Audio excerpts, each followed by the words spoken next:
Bonjour à tous, il est 13 h à Abidjan, maintenant les titres de votre édition. Le chef de l'État devant les députés européens hier à Strasbourg en France, il a relevé qu'il faut plus d'emplois pour lutter contre l'immigration illégale. Il a aussi abordé les questions de changement climatique et de terrorisme. Le Premier ministre, lui, a regagné Abidjan depuis mardi après une tournée européenne et américaine. La mission a mobilisé 1140 milliards de francs CFA. Aujourd'hui, il était face à la presse pour faire le bilan. À l'étranger, la colère monte après l'incendie de Londres. Nouveau bilan, 12 morts, bilan encore provisoire. Tout d'abord, la France, où le président Alassane Ouattara était face aux députés européens à Strasbourg. Le chef de l'État est revenu sur l'immigration illégale, la lutte contre le changement climatique et la lutte contre le terrorisme. Envoyé spécial, Abiba Dambélé, Saouye. Un autre grand pas franchi ce mercredi pour le positionnement de la Côte d'Ivoire sur la scène internationale.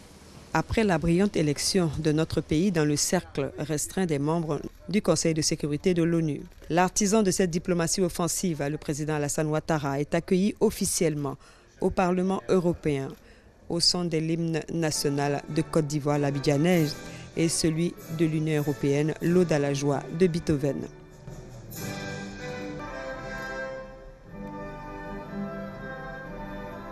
Photos de famille, entretien restreint et signature du livre d'or du Parlement au salon protocolaire. Alassane Ouattara est conduit à l'hémicycle où l'attend 751 parlementaires, issus de 28 pays européens et représentant 500 millions de citoyens. Le président du Parlement européen, l'Italien Antonio Tajani, élu pour un mandat de 2 ans et demi renouvelable, a félicité au nom de tous les parlementaires présents les immenses efforts accomplis par la Côte d'Ivoire, un pays qui sort de crise. Votre venue s'inscrit donc dans un cadre de rapprochement et de renforcement de notre partenariat avec d'une part l'Union africaine et de l'autre les États membres qui la composent. Je tiens à saluer le travail extraordinaire que vous avez fait dans votre pays. Sortir d'une guerre civile, renforcer les institutions et l'état de droit, redresser, dynamiser et diversifier l'économie en créant une base industrielle, améliorer les indicateurs sociaux. La Côte d'Ivoire se classe parmi les économies à forte décroissance dans le monde, 8% estimé cette année. Elle peut et doit servir d'exemple à d'autres pays du continent africain, en particulier en Afrique de l'Ouest. Il a salué l'exemple d'intégration réussie de la CEDEAO sous la houlette du président Alassane Ouattara et émis l'idée d'un Schengen africain afin de permettre la libre circulation des personnes et des biens sur le continent.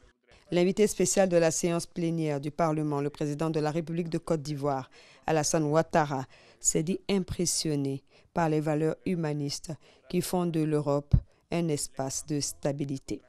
Avant de relever les 3 défis majeurs qui auront un impact important sur l'avenir de la planète et sur les relations entre l'Europe et l'Afrique, le réchauffement climatique, les flux migratoires et l'expansion démographique. Le 12 décembre 2015, les dirigeants du monde se sont réunis à Paris pour adopter un accord historique sur le climat. Cet accord, qui a été ratifié par la très grande majorité des États, y compris la Côte d'Ivoire, constitue pour notre planète une opportunité unique de contenir le réchauffement climatique dans des limites raisonnables. Aujourd'hui, plus que jamais, il est urgent de mettre en œuvre cet accord afin que les effets néfastes du réchauffement climatique sur l'homme et l'écosystème soient maîtrisés. À cet égard, l'Europe, comme cela a toujours été le cas, lorsqu'il s'agit de grands enjeux mondiaux, peut montrer la voie. L'Europe doit en particulier continuer à mobiliser les opinions, les financements et les technologies indispensables à la transition énergétique afin que l'accord de Paris soit irréversible. Le second défi que je voudrais adresser et auquel notre planète est confrontée est celui des flux migratoires non régulés et de l'emploi des jeunes. Lors du sommet de la Valette sur la migration en novembre 2015, j'ai indiqué aux chefs d'État participants que les événements dramatiques qui causent la mort de milliers de personnes dans les eaux de la Méditerranée et dans le Sahel appellent à davantage de solidarité et de concertation entre l'Europe et l'Afrique. Nous avons cependant fait remarquer que les mouvements migratoires intra-africains sont nettement supérieurs en nombre à ceux que l'on observe entre l'Afrique et l'Europe.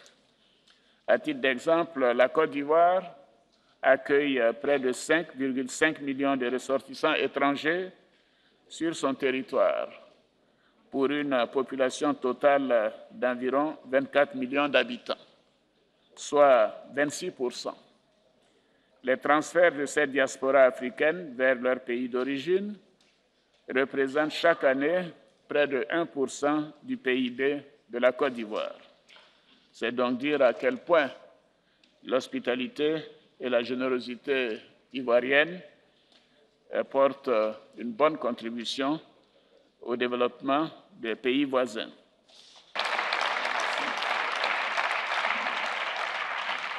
Mon pays continuera de faire preuve de solidarité envers toutes ces populations. Il est donc important qu'il soit soutenu afin de continuer à créer des emplois lui permettant de demeurer une terre d'accueil et d'hospitalité. Le dernier défi que je voudrais évoquer est celui de l'expansion démographique. Selon les projections de la division de la population de l'ONU, la population mondiale, qui est d'environ 7,4 milliards d'individus actuellement, dont 1,2 milliard d'Africains, dépasserait 10 milliards en 2056. Dans cet ensemble, l'Afrique connaîtra la croissance la plus forte, qui représentera 50% de la croissance démographique mondiale d'ici 2050.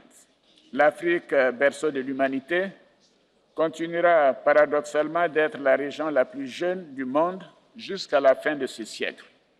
Ce constat interpelle tous les dirigeants africains, mais aussi les dirigeants du monde entier. En effet, la stabilité de l'Afrique, mais aussi celle du reste du monde, dépendra de la manière dont sera traitée la question de la jeunesse au cours des prochaines décennies. La prise en compte de l'expansion démographique dans les programmes de développement nécessitera de mettre un accent particulier sur le capital humain, notamment l'éducation, la santé et la formation professionnelle. Des investissements massifs devront être par ailleurs réalisés en matière d'infrastructures, y compris les grands projets sous-régionaux, les transports, l'électricité, l'éducation et la santé. Les députés européens, conquis par l'expertise du président Alassane Ouattara, lui ont offert un standing ovation, comme pour lui confirmer encore une fois leur soutien total pour toutes ces initiatives en faveur du développement et de la paix en Côte d'Ivoire et dans la sous-région. Le président devant les députés européens après sa rencontre avec Emmanuel Macron dimanche 11 juin et sa visite à Berlin. Nous allons maintenant écouter quelques réactions. J'étais assez frappée de voir son insistance concernant, c'est peut-être un aspect que nous ne connaissons pas suffisamment ici en Europe, la nécessité d'encourager les investissements pour donner du travail à tous ces jeunes et pour leur éviter aussi d'être tentés par les passages de la Méditerranée en pensant trouver un avenir meilleur. Il nous a parlé d'Afrique, il nous a parlé de son pays, de la Côte d'Ivoire, en insistant sur l'importance de l'Afrique dans l'économie globale, dans la politique également qui se fait aujourd'hui. Il a insisté également sur le potentiel important qu'a votre pays, la Côte d'Ivoire, de tous les points de vue, et sur la nécessité d'un travail commun entre nous, Européens, les Africains, en particulier la Côte d'Ivoire, dans différents dossiers, qu'il s'agisse de la question du changement climatique, de la lutte antiterroriste. J'ai été véritablement impressionné par l'adresse du président Ouattara, surtout pour les 3 questions majeures qu'il a abordées. D'abord, la question sur le changement climatique, ensuite le phénomène des flux migratoires et enfin le défi démographique. Sur tous ces sujets, il a souligné la nécessité d'accroître la coopération entre l'Union européenne et le continent africain. Et ça, c'est le combat personnel que je mène. Tous les groupes parlementaires étaient consentants pour que le président puisse passer au Parlement européen. Je peux vous dire honnêtement que sur le plan européen, notre président est vraiment adoubé. Et il a vraiment une grande cote au niveau de l'Union européenne. Membre non permanent au Conseil de sécurité, aujourd'hui le président Ouattara passe au Parlement européen, c'est vraiment la bonne cerise sur le gâteau. Voilà, c'était quelques réactions depuis Strasbourg en France après l'intervention du chef de l'État sur l'immigration illégale, le réchauffement climatique et la lutte contre le terrorisme. Le Premier ministre, lui, a regagné Abidjan mardi après une mission de mobilisation de ressources dénommée Eurobond 2017. L'opération a permis de lever 1140 milliards de francs CFA pour le financement de projets. Et justement, au terme de ce séjour, donc en Europe et aux États-Unis, le Premier ministre était face à la presse ce matin. À cette occasion, il a souligné que c'était une mission bien remplie, une mission fructueuse, montant mobilisé 1140 milliards de francs CFA extraits. L'émission de l'Eurobond 2017 de la Côte d'Ivoire a été bien accueillie par la communauté des investisseurs et a connu un franc succès. Mesdames et messieurs, quels enseignements faut-il tirer de cette nouvelle émission d'Eurobond? De mon point de vue, ils sont de plusieurs ordres. Tout d'abord, le témoignage du leadership du président de la République et de l'adhésion de la communauté financière internationale à sa vision de transformation de l'économie et de la société ivoirienne. Ensuite, la confiance des acteurs des marchés internationaux des capitaux dans la signature de l'État de Côte d'Ivoire que traduisent le niveau des souscriptions et les taux d'intérêt compétitifs qui ont été obtenus. Par ailleurs, la forte souscription de l'émission en euros est la preuve de la profondeur du marché de l'euro et de l'existence d'une poche de liquidité de ressources accessibles à des maturités plus longues et à des taux plus avantageux. Amadou Gon Coulibaly face à la presse ce matin pour faire le bilan de sa tournée européenne et américaine où il a passé une dizaine de jours. Ce soir, le compte-rendu complet de nos reporters Noël Nyagno et Jean-Jacques Kwame Alla. Hier, le monde entier a marqué une halte pour appeler au don de sang. La Côte d'Ivoire a besoin de 230 000 poches de sang chaque année pour couvrir les besoins. Face à la situation, le gouvernement ivoirien invite les populations à donner un peu de leur sang pour sauver des vies. Sita Soro. 14 juin, le monde entier marque une halte pour célébrer les donneurs de sang. Une journée qui a pour objectif de sensibiliser les populations à sauver des vies en donnant un peu de leur sang. En Côte d'Ivoire, cette journée est également le lieu pour la ministre de la Santé et de l'Hygiène publique d'appeler à la mobilisation autour du don de sang. Je me permets ce 14 juin 2017 d'entrer chez vous pour vous parler d'une question fondamentale de survie. Il s'agit de la question de la collecte de sang et du don de sang en Côte d'Ivoire. Nous avons énormément besoin de la tranche d'âge qui se situe entre 18 ans au moins et 60 ans au plus. C'est cette tranche d'âge qui est autorisée à donner son sang. Il faut que nous nous investissions. Il faut que nous nous mobilisions. Parce que malheureusement, voyez-vous, une parturiente peut faire une hémorragie et perdre la vie simplement parce qu'elle n'a pas pu avoir du sang. Un enfant qui fait de l'anémie peut mourir simplement parce qu'il n'a pas pu avoir le sang qu'il lui fallait. Nous avons besoin de vous pour sauver les Ivoiriens que vous êtes, que nous sommes. Dans le monde, 8 personnes sur 10 n'ont pas accès à du sang sécurisé.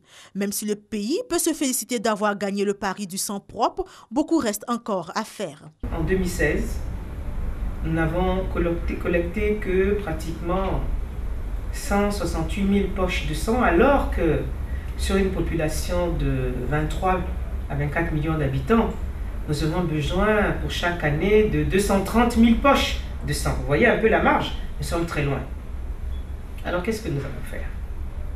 Nous allons donc ensemble nous mobiliser et nous dire que dans ces 160 000 poches de sang recueillies, il y a malheureusement 10% qui sont détruits pour des raisons diverses. Qu'est-ce qu'il nous reste? Il nous reste tout simplement à nous mobiliser. La Côte d'Ivoire dispose à ce jour de 4 laboratoires d'analyse des poches de sang, 27 établissements de transfusion sanguine. Ce sont également 5 sites de prélèvement, 18 antennes, 4 centres de transfusion sanguine et 157 dépôts de sang dans les formations sanitaires. Le thème retenu pour cette année est « Que pouvez-vous faire ?» Le sang manque véritablement au CNTS, le Centre national de transfusion sanguine. Cela se voit dans les hôpitaux où les malades perdent le sourire. Les populations sont donc appelées au don de sang. Concernant la dengue, depuis quelques jours, des rumeurs font état de nouveaux cas à Abidjan. Le directeur de l'Institut national d'hygiène publique rassure. C'était au cours de la campagne de démoustication lancée hier à Bingerville, nous dit Chantal Eouma à Kandan. Faisons attention aux rumeurs. Il n'y a pas de cas de dengue pour l'instant à Makuri. L'Institut national de l'hygiène publique, INHP, a mis le cap sur la cité de Bingerville, qui est du même district sanitaire que Cocody, d'où a démarré la campagne de démoustication. Un premier temps, c'est d'informer, sensibiliser la communauté. Dans un second temps, on passe de cour en cour. Il faut que chacun prenne le relais dans sa cour, de telle sorte que quand la fumigation va passer, ça puisse faciliter la tâche. Les autorités locales ont bien accueilli l'initiative. Nous avons la radio à l'Aubé, déjà qui a commencé à sensibiliser. Et il y a eu déjà des affiches qui sont passées. Moi, dans mon quartier, déjà, tous les résidents ont eu des affiches pour demander aux gens de réserver un accueil chaleureux aux agents du ministère de la Santé qui passent pour la démoustication. Toutes les communautés présentes au lancement de la campagne de Bingerville entendent être les relais de sensibilisation auprès des autres populations. Le message est bienvenu. Parce que nous constatons qu'il y a trop de moustiques dans notre ville. La ville du futur, la belle ville comme Bingerville, on ne doit pas avoir des moustiques. J'ai pris une fiche que je vais aller présenter au quartier pour montrer aux gens qu'il y a une maladie qui est désormais là. Donc il faudrait qu'on fasse attention. Les eaux usées dans les punais, c'est un danger pour la population qui nous apporte la maladie. Notons que la maladie de la dengue est provoquée par la piqûre d'un moustique particulier, appelé moustique tigre ou l'Aedes aegypti. La démoustication est une opération initiée par le gouvernement depuis le 6 mai dernier. La dengue fait partie des maladies de la saison des pluies. Attention donc, les pluies diluviennes arrosent Abidjan ces temps-ci en faisant beaucoup de dégâts. 3 maisons se sont écroulées à Yopougon-Koprim. Le gouvernement n'est pas resté insensible face à la situation. Hier, des membres du gouvernement sont allés sur place pour apporter leur soutien aux familles sinistrées. Abou Sanogo. Le ministre d'État, ministre de l'Intérieur et de la Sécurité, le ministre de la Construction et le ministre de la Solidarité, de la Femme et de la Protection de l'Enfant à Yopougon-Koprim, quartier en bordure de canal, pour s'imprégner de l'ampleur des dégâts causés par les dernières pluies qui se sont abattues sur le district d'Abidjan. Sur ce pan de 48 habitations, 5 ont été emportés par les eaux, faisant un blessé. En se rendant sur le lieu, la délégation ministérielle a tenu à exprimer la compassion et le réconfort du gouvernement. Il y a eu un blessé, malheureusement. La personne qui a été blessée sera prise en charge entièrement par le gouvernement. Des consignes ont été données. Vous avez respecté ces consignes-là.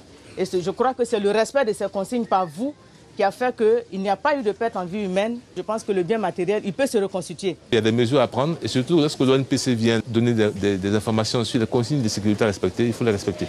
Au niveau de l'aménagement du canal, déjà un projet d'un coût de 5 milliards est en cours pour traiter le canal. Cet événement vient nous montrer l'urgence d'engager les travaux. Le président Alassane Ouattara nous a demandé de ne pas laisser les familles en difficulté sans soutien. Les sinistrés, tout en saluant la présence du gouvernement à leur côté, ont émis des doléances. Nous avons dit qu'il fallait qu'ils nous relogent très rapidement pour leur permettre de faire facilement les travaux. Et puis de permettre la sécurité de la population parce que nous avons beaucoup d'enfants. De l'autre côté de la cité, une 60aine d'habitations sont en sursis. Le gouvernement appelle donc les populations à quitter ces sites à risque. Quand le gouvernement vous dit que cette zone est une zone dangereuse, c'est une zone où il ne faut pas rester, où il ne faut pas construire de façon anarchique, il faut écouter ces paroles-là. Très rapidement, nous allons vous dire ce qui est prévu. Le gouvernement va débloquer une enveloppe globale pour venir en soutien à toutes les familles en difficulté. La cité Yopougon-Koprim fait partie de la deuxième tranche de Niangon. Elle a été construite entre 1992 et 1993. Pour limiter les dégâts en saison de pluie, le député de Bingerville, Issouf Doumbia, lui, a décidé de lancer une opération pour libérer les emprises encombrées. Grâce Kando. Les fortes pluies qui se sont abattues sur le district d'Abidjan ces derniers temps ont causé plusieurs dégâts matériels. La commune de Bingerville en a aussi fait les frais. Ici, dans le quartier Berlin-Gbagba 2, les populations ont vu leurs maisons et les rues inondées. Pour éviter de tels désagréments, le député de Bingerville a décidé de mener une opération de libération des emprises utilisées à d'autres fins. Ils ont des maisons, mais ils ont fait des petites maisons encore. Pour des populations, ils mettent ça en location. Donc ces personnes ont demandé de quitter tranquillement. Il y a un monsieur même qui a fait sa mosquée sur la route. Donc l'eau passe juste à côté de sa mosquée et ça donne une autre direction. Il faut faire normalement les voies. On va déguerpir en tout cas tous ceux qui sont sur le passage d'eau. Au niveau de la police, notre hiérarchie a institué des comités consultatifs d'éthique. Nous échangeons avec les populations, il y a tout le monde, je vais dire c'est ouvert à tout le monde. Et nous allons continuer cette sensibilisation pour dire qu'il n'est pas bon de construire sur le passage de l'eau. L'opération vise à mettre les populations à l'abri des catastrophes causées par la pluie. On est dans les problèmes ici. Si monsieur le député est arrivé pour nous aider, pour arranger les coins, tout le monde sont contents. Sinon, depuis, ça fait 3 jours, toute la population dort dans l'eau. Après Berlin-Gbagba 2, les quartiers Sikoji et EECI bénéficieront de cette opération. Ce jeudi encore, le temps est maussade. En fait, en saison de pluie, certains quartiers sont insalubres. Pour trouver la solution à cette situation, une entreprise a offert du matériel de salubrité d'une valeur de plus de 10 millions de francs CFA au comité d'hygiène et de salubrité en vue de donner un visage reluisant à la commune de Port-Boué. Astou Touré. Des flaques d'eau usées jonchant les rues, des mouches et des moustiques envahissants. Le tout dans un environnement dominé par les baraques de fortune. C'est le visage que présente ce sous-quartier de la commune de Port-Boué. Cette situation cause de nombreuses maladies telles que la fièvre typhoïde, les maladies diarrhéiques, le paludisme et bien d'autres pathologies. Michel vit dans ce quartier depuis plus de 20 ans. Malade, il revient de l'hôpital et cet environnement insalubre en serait la cause. Vous voyez que je viens de l'hôpital, vous constatez que les eaux sont là. Et quand c'est comme ça, les moustiques font des dégâts. Dans cet espace, face à cette eau usée, Delphine apprête le nécessaire pour recevoir sa clientèle. Elle est restauratrice. La salubrité, elle dit en être bien consciente, raison pour laquelle elle n'hésite pas à mettre la main à la pâte. Je vends du riz le matin. Si le coin est propre, c'est bon. Nous aussi, on prépare, on nettoie aussi les coins, à ce que les gens viennent ramasser vos pâtes. Pour rendre le quartier plus propre et lutter contre d'éventuelles maladies, une entreprise de la place a fait don de matériel de salubrité d'une valeur de plus de 10 millions de francs CFA. L'objectif est d'accompagner les différents comités d'hygiène et de salubrité dans la gestion des ordures. Une remise symbolique a donc été faite. L'initiative que nous avons retenue est d'accompagner, de financer et d'accompagner l'organisation de la gestion des ordures ménagères. Donc nous allons contribuer à l'organisation et à le renforcement de la capacité des comités hygiène et salubrité de chacun des quartiers. Équiper ces comités en bacs à ordures, en brouettes, en râteaux, en pelles, mais aussi en tricycle pour permettre d'évacuer ces ordures. Une initiative encouragée par Anne-Désirée Ouloto, ministre de la Salubrité, de l'Environnement et du Développement durable. La saleté, c'est la mort. Parce qu'on refuse de changer de vie. On refuse d'aller vers ce qui va nous aider à vivre plus longtemps. Et je souhaiterais qu'avec eux, dans les quartiers, dans les groupes, chacun d'entre vous s'engage, chaque premier samedi du mois, à balayer devant sa maison, à faire le ménage à l'intérieur de sa maison et à l'extérieur de sa maison. Je vous exhorte donc à continuer cette initiative. Une troupe théâtrale a édifié ce public venu nombreux écouter le message de la santé. Autre actualité, le ministre des Transports était récemment en mission en Afrique du Sud, 2 ans après l'obtention de la certification de l'aéroport Félix Houphouët-Boigny d'Abidjan. Amadou Koné a rencontré son homologue sud-africain. Il a également échangé avec les responsables de la compagnie nationale aérienne sud-africaine. Ami Sissoko, envoyé spécial. L'aéroport international Félix Houphouët-Boigny à Abidjan est depuis 2015 certifié TSA par l'Agence nationale américaine de sécurité dans les transports. Une décision qui atteste du bon niveau de sécurité et de sûreté de cet aéroport et qui l'autorise à réaliser des vols directs de la Côte d'Ivoire vers les États-Unis. 2 ans après cette certification, la Côte d'Ivoire est toujours en attente d'une compagnie qui va assurer ce trafic. La question a été abordée par le ministre des Transports Amadou Koné avec South African Airways. La compagnie aérienne est certifiée comme l'une des meilleures compagnies africaines en qualité du service et son expérience peut aider la Côte d'Ivoire dans sa volonté de rendre effectifs les vols directs vers les États-Unis. La compagnie est d'ailleurs sollicitée pour assurer le vol en direction des États-Unis. Partage d'expérience en présence du ministre sud-africain des Transports. This was a very important session. Tout ce qui s'est passé ici, c'est vraiment fructueux. Aussi, vous dire qu'ils veulent renforcer la situation sur la voie ferroviaire, maritime, routière et aérienne. Et aussi voir dans quelle mesure ils vont renforcer les vols venant de l'Afrique du Sud pour l'Abidjan en Côte d'Ivoire. Amadou Koné et sa délégation ont visité l'aéroport international Oliver Reginald Tambo de Johannesburg, le centre des opérations aéroportuaires ainsi que l'académie de formation au métier de l'aviation. Centre d'intérêt de ces visites, la sécurité des passagers et de la fluidité du trafic. Nous avons eu des assurances, d'abord du gouvernement, de l'intérêt pour la Côte d'Ivoire en ce qui concerne le transport aérien. Ils ont apprécié le fait que depuis ces 5 dernières années, notre pays a connu des progrès importants en matière de développement économique, de développement des activités au niveau de l'aéroport. Ils ont confirmé leur intention d'aller vite. Je pense que d'ici fin juillet-août, on pourrait avoir un calendrier précis du démarrage des vols.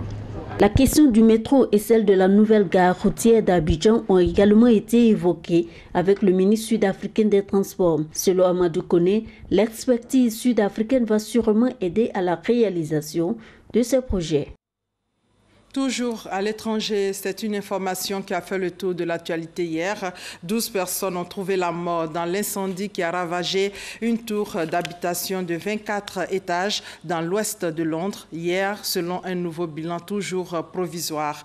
Plus de 200 pompiers et une quarantaine de camions d'intervention ont été mobilisés pendant plusieurs heures pour combattre le sinistre. La cause de l'incendie n'a pas été déterminée, mais la colère ne cesse de monter sur place.